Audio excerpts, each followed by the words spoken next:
buenas a todos, es un placer tenerlos aquí un día más en el canal de Entendiendo la Fisiología y el día de hoy, como les había prometido hace unos cuantos videos y también les mencioné que iba a tardar en subir este porque quería prepararles algo bastante bien y tratar de condensarlo lo mejor posible para que no quede un video extremadamente largo, pero sí ya les digo que va a ser un video un poquito más largo que los que últimamente estamos teniendo. Entonces, el día de hoy venimos con el electrocardiograma y decidí hacerles este video que es una guía completa de el electrocardiograma, lo que es, algunas alteraciones que podemos ver en los mismos, por qué se da este fenómeno del electrocardiograma, estos registros y cosas, para qué sirve todo. Aquí lo van a encontrar en este video. Así que vamos a empezar. La bibliografía es el Tratado de Cardiología en su 12ª edición de Brownwell. Así que vamos a entender qué es el electrocardiograma, también conocido como EKG. El electrocardiograma no es nada más ni nada menos que el registro eléctrico de la actividad eléctrica del corazón.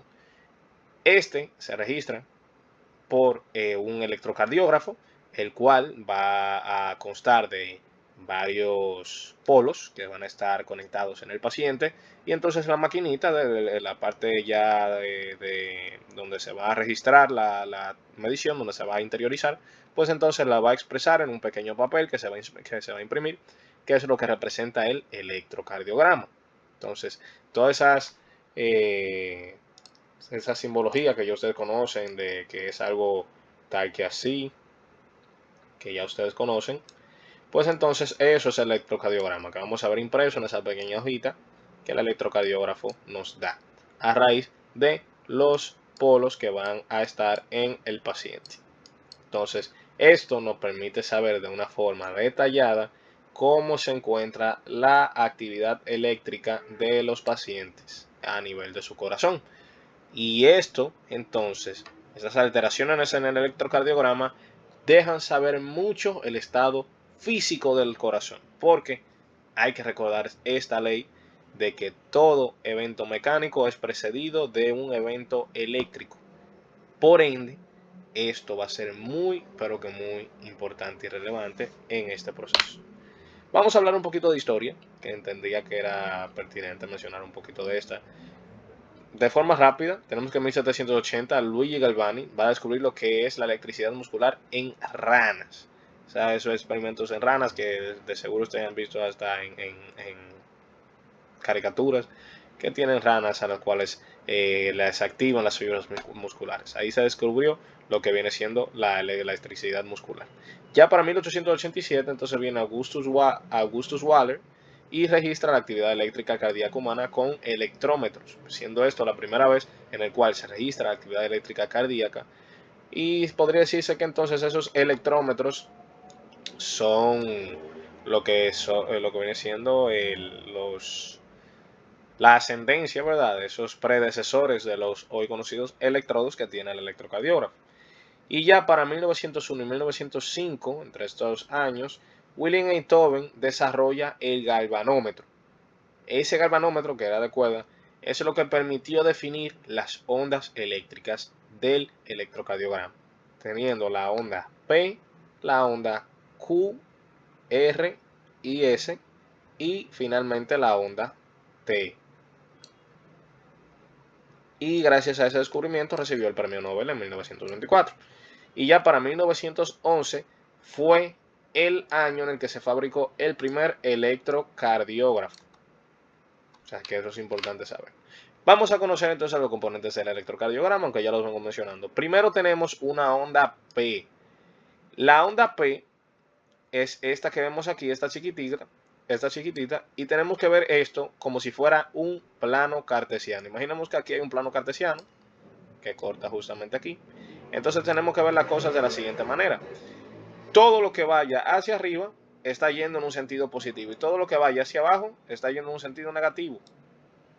Tienen que saber eso. Entonces, las ondas positivas de un electrocardiograma normal van a ser la onda P, la onda R y la onda T. Ojo, eso depende en cuál derivación, en cuál electrodo estamos viendo el corazón, porque los electrodos, para que ustedes me entiendan lo que ellos hacen, es como si tuviéramos ojos viendo el corazón, ojos que pueden ver la electricidad del corazón. Entonces, tienen que pensar que esos ojos que están viendo al corazón o la actividad eléctrica del mismo, cuando algo se acerca hacia ellos, registran una actividad positiva. Pero cuando algo se aleja de ellos, registran una actividad negativa. Entonces, eso es lo que nos permite saber más o menos qué actividad tiene el corazón. Más adelante vamos a ver que existen varias derivaciones de 1, de 2 y de 3 y tenemos otros en la parte de las derivaciones precordiales que vamos a ver dónde se coloca cada una. Pero normalmente D2 es la más utilizada porque se encuentra, si digamos este es el corazón, se encuentra aquí abajo, viendo el corazón desde aquí abajo.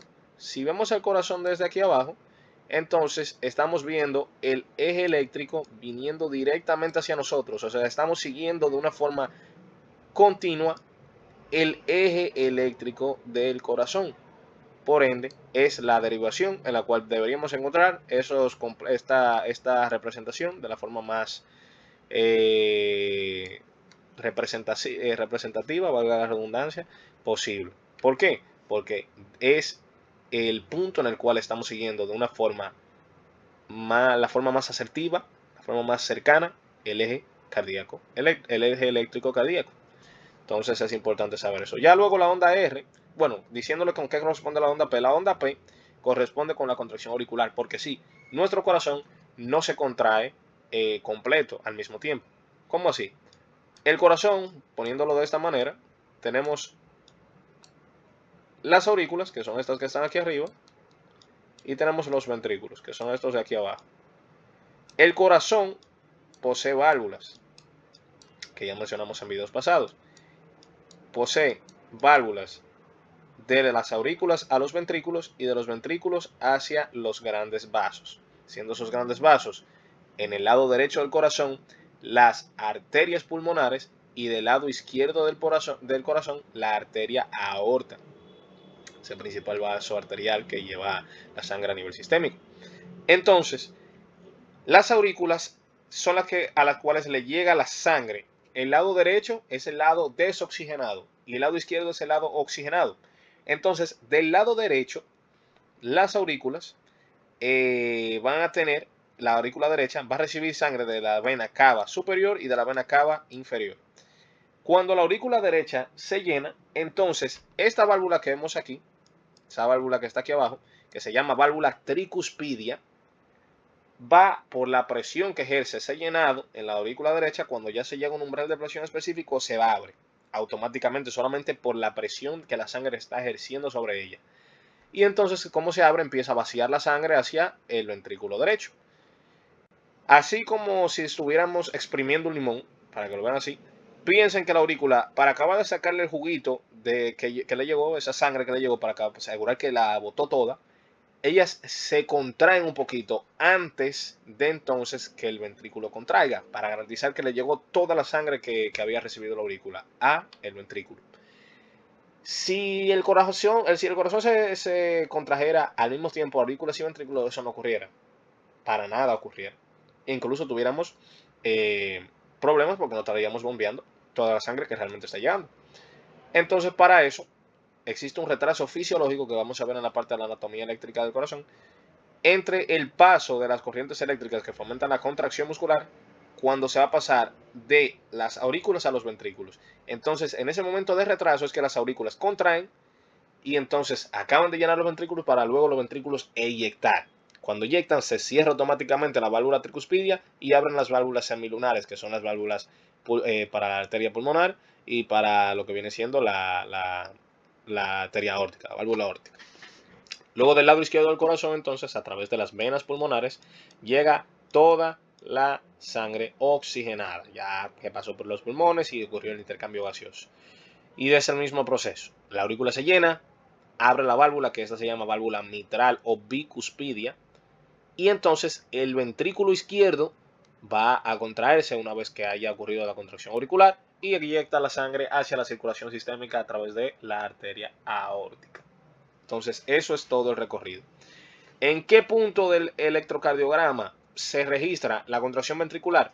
En el conocido complejo QRS, que es este que vemos aquí. Debemos borrarlo un poco para que ya no tengan tantas cosas aquí y que sea más fácil entenderlo. Pero el complejo QRS viene siendo este que vemos en esta partecita. Este es el complejo QRS, que realmente aquí podría haber una onda que de hecho suele ser más negativa que la Q, que es la onda S. Entonces, aquí tenemos el complejo QRS. Eso es lo que respecta a la contracción ventricular. El complejo QRS. Y ya la onda, esta última onda T, pues son procesos de repolarización. Más adelante entenderemos. Pero entonces, ¿por qué estamos generando electricidad en el corazón? No tenemos baterías en el corazón, no tenemos alambre en el corazón. ¿Por qué se registran ondas en el electrocardiograma? ¿Cómo es que se está registrando electricidad? Estos fenómenos son fenómenos eléctricos. Es importantísimo que ustedes sepan que se dan gracias a los iones. Sí, sodio, calcio, potasio, todos esos son iones. Y entonces estos son los que se encargan de dictar todos los fenómenos eléctricos, no solo en el corazón, sino en todo el cuerpo. O sea, la electricidad de nuestro cuerpo son corrientes iónicas que son la forma de hecho de comunicación entre células. Entonces, procesos de repolarización y despolarización ocurren constantemente, no solo a nivel cardíaco, sino en todo el cuerpo, para llevar a cabo los conocidos potenciales de acción, que son en nada más ni nada menos que los fenómenos eléctricos a nivel corporal. Entonces, ese influjo o eflujo de estos iones son los que generan despolarizaciones, que son las que son registradas entonces por el electrocardiograma, porque son los fenómenos eléctricos que ocurren. Estos fenómenos eléctricos entonces se ven a cabo debido a procesos que varían el estado basal eléctrico de una célula X. En este caso, los cardiomiocitos, que son las células cardíacas, normalmente tienen un interior negativo, como la gran mayoría de nuestras células en el cuerpo son negativas en el interior. Cambios en esa negatividad son los que generan potenciales de acción, que a diferencia de un potencial de acción normal, los de los cardiomiocitos son un tanto distintos. Bueno, más adelante estaba, pero para que, bueno, no se los voy a adelantar porque realmente quisiera que vieran la imagen para esto. Pero básicamente, ¿qué ocurre en todo ese cambio eléctrico del corazón y demás? Tienen que verlo como si tuviéramos el corazón por aquí. Como ya mencionaba, tenemos el corazón por aquí. Entonces, tienen que verlo de esta manera. Nosotros tenemos diversos componentes eléctricos en el corazón que hacen que podamos llevar la corriente eléctrica de esos fenómenos eléctricos. Los cardiomiocitos están dispuestos en el espacio en una forma de retículo. O sea, esto quiere decir que tienen esta forma tal que así. Como una forma de red. Eso es lo que viene siendo un retículo. Forma de red. Más o menos así están dispuestos los cardiomiocitos. Entonces, entre cada uno de ellos están unas líneas, unas bandas que vamos a ver. Así se ven claritas en histología. No les traje imágenes, pero se ven bien claritas. Que son conocidas como bandas intercaladas. Entonces, los cardiomiocitos funcionan como un sinsitio funcional. Es decir, que se activan en ola, podría decir, porque sería la forma correcta. Decir que se activan en ola. ¿A qué me refiero? Supongamos que esta es una célula, un cardiomiocito. Cuando ésta se despolariza, activa un frente de despolarización en el cual ella va despolarizando todo lo que está por delante de ella, por estos discos intercalados que son los que permiten esa comunicación entre ellos. Entonces, si esta se despolarizó, se despolariza esta y esta. Y entonces se va teniendo un frente de despolarización en el cual por detrás se van dejando células, porque aquí hay más, suponiendo que aquí hubiera más, que fue una señal que llegó desde más atrás, y fue esta que se activó, vamos teniendo un frente de activación en el cual mientras más avanzamos las células se van activando más y las que van dejando atrás se van desactivando. Entonces tenemos que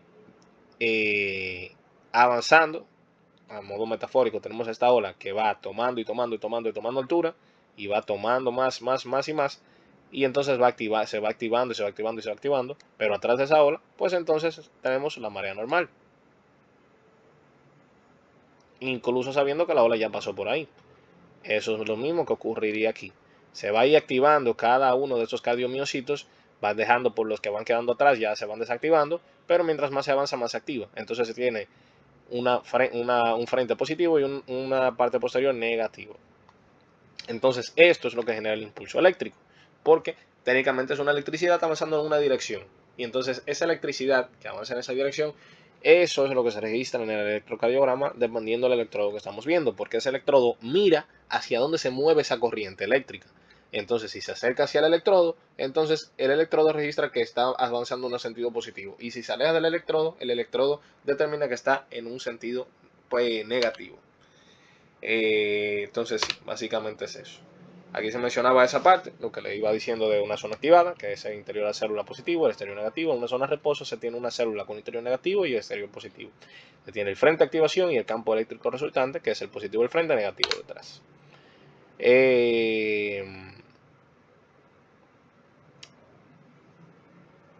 Básicamente, eso es algo más, porque realmente eso que está aquí arriba ya se los había mencionado, el potencial de acción y demás. Y ese potencial de acción prefiero explicárselo con las imágenes. Pero quería mencionar esto, que se me estaba pasando. Básicamente, aunque ya se los dije, pero para que entiendan la parte eléctrica, un ángulo con el que se aproxima la activación de una forma directa o un ángulo de 0, el coseno va a ser 1 y el electrodo va a captar la señal máxima.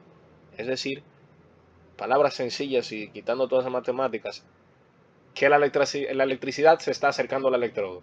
O sea, el electrodo está viendo la electricidad yendo derechito para donde él. Pero si estamos en un punto perpendicular, ángulo 90, coseno 0, el electrodo no va a captar nada.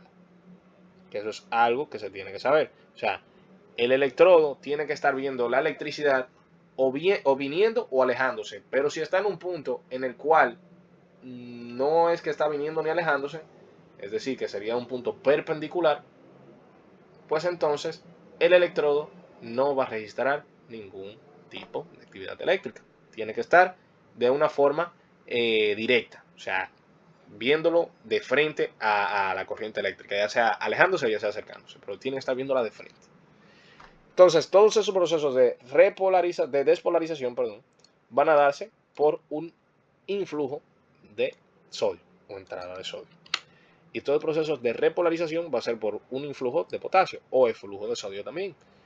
Porque básicamente el potasio es lo que, y discúlpeme eso no debería ir así, eso debería ir así con un signo negativo, discúlpenme. Entonces sí, básicamente por eso es que se da de que el interior de la célula es negativo, el exterior es positivo. Y los procesos que les venía mencionando de propagación se dan a raíz de esos discos intercalados, que son esas uniones que tienen las células de esos cardiomiocitos. Y entonces, ¿por qué son importantes? Ya dije que son los que permiten la propagación, pero es porque actúan como el pegamento estructural que mantiene las células unidas durante la contracción. Tienen varios componentes, están los desmosomas, son los que cumplen la función principal de lo que el último acabo de decir, de mantenerlos unidos. También te dan las fascias adherens, eso es lo que permite la transmisión de la fuerza contráctil entre ellos. Pero lo principal, que es lo que permite esa propagación de la parte eléctrica, el intercambio de iones, son las uniones comunicantes o uniones gap. Entonces, mientras más uniones gap haya entre esos discos intercalados, pues entonces mejor se propaga la corriente eléctrica. Y quise traerles esta parte, es la anatomía eléctrica del corazón. Tenemos varias zonas en las cuales se genera el impulso, porque el corazón, déjenme decirles algo, nosotros podríamos desconectar todo el sistema nervioso y el corazón va a seguir latiendo igualito, porque él no tiene que ver nada con eso. Nada, nada, nada, nada, nada. Entonces, el corazón va a tener el marcapasos fisiológico, que es el nodo sinusal, que es este que vemos aquí arriba. Se encuentra en la parte superior de la aurícula derecha. El nodo sinusal es el que va a dictar a qué velocidad va a latir el corazón. La corriente eléctrica empieza aquí y se reparte entre 4 fibras eléctricas. se va a repartir entre lo que viene siendo el haz de Bachmann, que es lo que va a conectar con la aurícula izquierda, y se va a dividir entre estos tractos intraauriculares, que tenemos ahí el tracto internodular anterior, el mediano y el posterior. Entonces todos estos se van a dirigir hacia lo que es el nodo AB, que ese nodo AB es donde ocurre el retraso fisiológico de la corriente eléctrica. Ese retraso fisiológico es lo que permite que las aurículas se contraigan primero que los ventrículos. Si eso no estuviera ahí, tuviéramos un grave problema. Pero ¿por qué exactamente es que aquí se retrasa? Se entiende que es por varios motivos. El primero, aquí hay menor cantidad de uniones gap y como ya le dije, mientras más uniones gap haya, más rápido se propaga la corriente eléctrica. El diámetro celular también es algo reducido, lo cual reduce la velocidad de conducción en esta parte. En esta parte también hay fibras con baja excitabilidad, lo cual hace que aunque le llegue la corriente eléctrica, no va a ser tan eficiente como las que están más arriba, que tienen alta excitabilidad, y las que están más abajo, que son las más rápidas, cabe destacar. Y también la organización del tejido. En el nodo AB, este va a estar rodeado por un tejido fibroso que va a actuar como un aislante. Eso es parecido al tape que utilizamos para los alambres eléctricos, algo similar. Entonces eso hace que el pulso se vea obligado a pasar por un tipo de cuello de botella y eso hace que se ralentice, básicamente.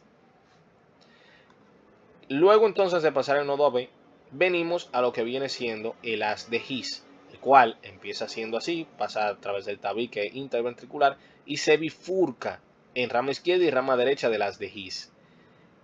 Estas ramas entonces son las que va a formar la parte de conducción más rápida del corazón, que es la red de Purkinje.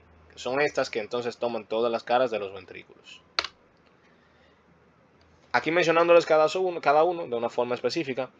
El marcapasos fisiológico, que es el nodo SA o el nodo sinusal, va a marcar la contractibilidad cardíaca a una frecuencia de 60 a 100 latidos por minuto, lo normal, ¿verdad? Tiene una velocidad de conducción de 0.3 metros sobre segundo. Luego tenemos los fascículos internodales o las ramas internodales o interauriculares.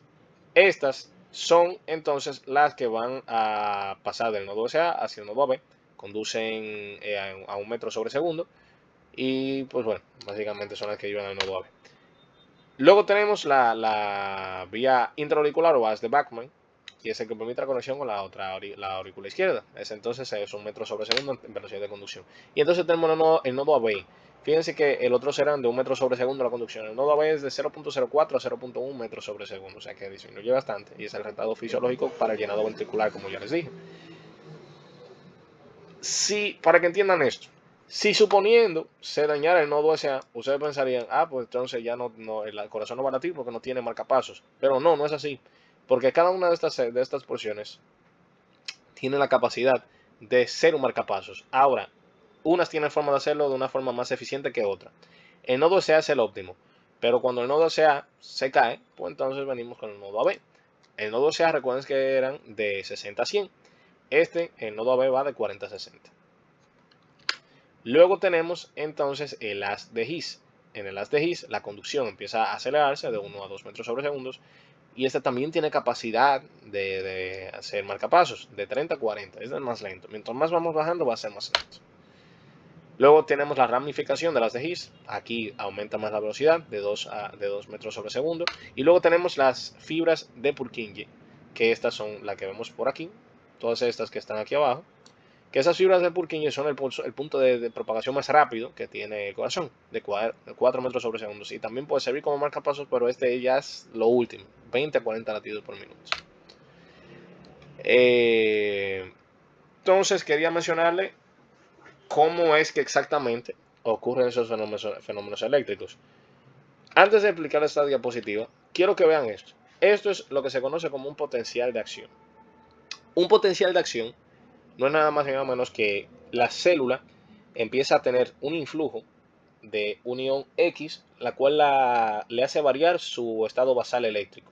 Y entonces al alcanzar cierto umbral de ese cambio eléctrico, eso genera cambios en la célula y activa algunas que otras cosas. Normalmente suele ser canales iónicos.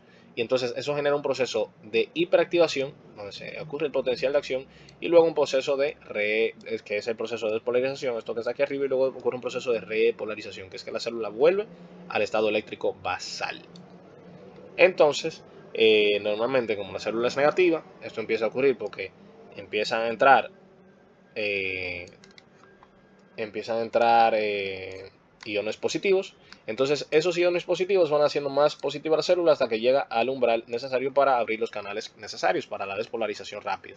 Y luego se abren canales de repolarización, en su mayoría son de potasio, y repolarizan la célula. Y entonces esa incluso cae a un punto más negativo que el que estaba originalmente, y luego entonces vuelve a la normalidad. Ahora explicando esto, llevándolo a lo que es los cardiomiocitos y los componentes eléctricos de los mismos, estos tienen algo un tanto distinto a la mayoría. ¿Por qué? Bueno, en la parte eléctrica, que no es el mismo potencial de acción que en la parte mecánica, ya verán por qué. En las células marcapasos, estas tienen una peculiaridad, que estas tienen un influjo constante de sodio de una forma lenta. Se conoce como corriente fonio, corriente extraña. ¿Por qué? Porque tiene un influjo constante, que eso permite que nunca haya un periodo de reposo como tal. Sí, hay como que va a acelerar, como que va en un motor y aceleraron mucho, mucho, mucho, mucho y luego bajan la velocidad, pero nunca frenan. O sea, siempre están acelerando y entonces bajan la velocidad, pero van subiendo, subiendo, subiendo, subiendo y de repente la suben mucho y vuelven y la bajan, y la bajan, y la bajan, y la bajan, pero nunca llegan a frenar. Eso viene siendo esa corriente Fonny. Porque esa corriente Fonny luego permite la apertura de los canales rápidos de calcio y entonces esos canales rápidos llevan un potencial de acción rápido, ahí sería cuando acelera la moto. Y luego vemos un proceso de repolarización cuando entra potasio. Aquí me equivoqué, no ha salido potasio, entrada de potasio, perdón. Entonces, eso es lo que ocurre básicamente. Quiero que vean, prefiero que antes de que vean esta diapositiva vean mejor lo que son los gráficos, para que entiendan lo que pasa. Esta viene siendo el potencial de acción del cardiomiocito. Y ese es el que explicaba de la moto y demás, de la parte eléctrica del corazón. Vamos con el de cardiomiocito. En el cardiomiocito, lo que ocurre es que hay una activación espontánea de una apertura rápida de los canales rápidos de sodio. Esas aperturas rápidas de canales rápidos de sodio son los que llevan a que entonces ocurra la despolarización. Luego ocurre un inicial proceso de repolarización donde se abren canales rápidos de potasio, pero rápidamente estos se cierran porque se abren canales lentos de calcio. Estos canales lentos de calcio son los que permiten generar la conocida meseta, que esta meseta es la fase 2 del potencial de acción de los cardiomiocitos. Luego de esa fase 2 del potencial de acción, venimos con una apertura de los canales lentos de potasio que van sacando potasio poco a poco y entonces eso hace que ocurra la repolarización. Y una vez más tenemos un periodo en el cual hay reposo. ¿Qué pasa entonces con los componentes eléctricos como el nodo SA? Pues entonces no hay ese punto de reposo. Aquí viene una corriente lenta de calcio. Ahí entra calcio de una forma lenta, lenta, lenta, lenta, lenta, lenta, lenta, hasta que alcanza el umbral que suele ser menos 40, menos 35 milivoltios. Y entonces a eso abre los canales rápidos de calcio y ocurre la despolarización. Y luego ahí entonces viene la repolarización, se abren los canales de potasio y sacan el potasio, sacan potasio, sacan potasio y aquí llegamos. Pero no hay aquí no hay meseta, aquí no hay punto isoeléctrico. Aquí venimos, seguimos entrando calcio de una forma lenta, lenta, lenta, lenta, lenta y se repite el proceso. Eso es lo que ocurre aquí. Entonces, básicamente eso es lo que vamos a ver. En un electrocardiograma vamos a ver lo que viene siendo estos componentes que ya les mencioné en un momento. La onda P que corresponde a la despolarización auricular. Debe durar en promedio menos de 0.12 segundos. Eso se ve en la cuadrícula que va a tener el papel del electrocardiograma. Luego se tiene el intervalo PR, que quiero que ustedes sepan algo ahora. Cuando hablemos de intervalos, todo esto que es intervalos, son componentes que incluyen ondas. Y cuando hablamos de segmentos, son momentos isoeléctricos que se ven en el electrocardiograma. Un momento isoeléctrico es un momento en el que no se está registrando ninguna actividad eléctrica. Entonces, los intervalos contienen varias ondas. Tenemos un intervalo PR, un intervalo QT, tenemos un segmento PR y un segmento ST. El intervalo PR, que es el que va desde que corresponde a lo que es la contracción auricular, propiamente dicha, pues entonces dura de 0.12 segundos a 0.20 segundos. El complejo QRS debe durar menos de 0.12 segundos, que es la despolarización ventricular. El segmento ST es la meseta que ya les mencionaba, ese momento isoeléctrico, que ocurre luego de ese proceso de polarización. Y entonces lo que viene siendo el intervalo QT es la contracción ventricular, porque la T viene siendo el proceso de repolarización. Luego, bueno, esa parte de la onda T, que ya dije lo de que es variable y que es repolarización. Y también existe una onda U, que es una repolarización de fibra Purkinje, que a veces se ve presente. Y entonces ahí caemos con la parte de los electrodos y cómo se registra todo. Nosotros vamos a tener 10 electrodos y 12 derivaciones. Vamos a tener periféricos, que el periférico viene siendo el rojo, que es el RA. O sea, aquí no lo ven rojo, pero suele ser rojo en la mayoría de electrocardiógrafos. El RA viene del inglés right arm, el brazo derecho. Tenemos el amarillo, que es el LA, left arm, brazo izquierdo. El LL, que es el verde, no lo pusieron en el mismo color tampoco, pero ese es la pierna izquierda, y el RL, que es el neutro o negro, ese va en la pierna derecha. Tenemos entonces también derivaciones precordiales. Tenemos V1, V2, V3, V4, V5 y V6. V1 y V2 van en la línea paraesternal en el tercer espacio intercostal. Aquí lo pueden ver. Ponemos primero, segundo y tercer espacio intercostal. Entonces, en ese tercer espacio intercostal va V1 del lado derecho, V2 del lado izquierdo. Luego tenemos V3, que V3 se utiliza más por parte de que va entre V2 y V4, que va en la cara anterior, porque V4 va entonces en el quinto espacio intercostal, en la línea medio clavicular. Luego tenemos V5, que va en la línea axilar anterior, y V6, que va en la línea axilar media. Entonces vamos a tener en el electrocardiógrafo entonces varias derivaciones. Tenemos la derivación D1, en la cual se ponen con las pinzas que se colocan en los miembros. D1, entonces se coloca el polo positivo en el brazo izquierdo y el polo negativo en el derecho. D2 se coloca el polo positivo en la pierna izquierda y el negativo en el derecho, en el brazo derecho. Fíjense que ese que está así de forma perpendicular es el que sigue el eje cardíaco, que él mencionaba, que va hacia abajo. Y tenemos D3, que D3 es positivo en la pierna izquierda y negativo en el brazo izquierdo, que va entonces a ese lado. Luego también tenemos la versión aumentada de esas derivaciones, que la versión aumentada de esas derivaciones pues viene siendo nada más ni nada menos que AVR, AVL y AVF. Esto se corresponde, pues bueno, por los grados, la orientación de dichos polos que van a estar presentes. Y entonces aquí la pueden ver en un electrocardiograma y les señalé la cara que cada una de ellas ve del corazón. Todas las que están marcadas en rojo son las que van a ver la cara inferior del corazón. D2, D3 y AVF. Las que están marcadas en azul clarito son las que ven la cara lateral del corazón. Las que están en verde claro son las de la cara anterior septal y las moradas la de la cara lateral baja. AVR, fíjense que esa no la seleccioné porque AVR sigue el eje contrario a lo que es el corazón. O sea que esta principalmente va a registrar ondas de una forma predominantemente negativa porque es contraria al eje cardíaco. O sea, si se tiene que el eje cardíaco va hacia abajo y un poquito hacia la izquierda, un poco hacia abajo y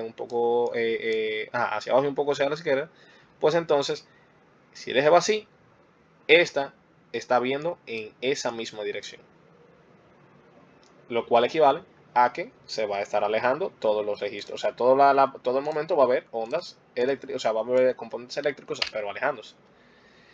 Y aquí le traje lo que es la ley de Einthoven, que esto no nada más ni nada menos que una fórmula que inventó Wilhelm Einthoven, que básicamente tiene varias funciones, pero lo que describe es que las tres derivaciones forman un triángulo equilátero imaginario. Entonces, con el corazón en el centro, que es el famoso triángulo de Enthoven.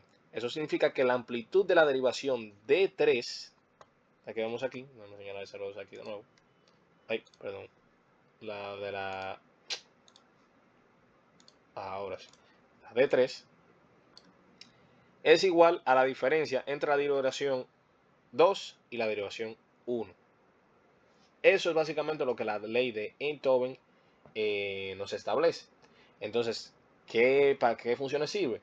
Verifica la calidad del electrocardiograma, porque si la ley no se cumple, puede indicar errores en la colocación de los electrodos.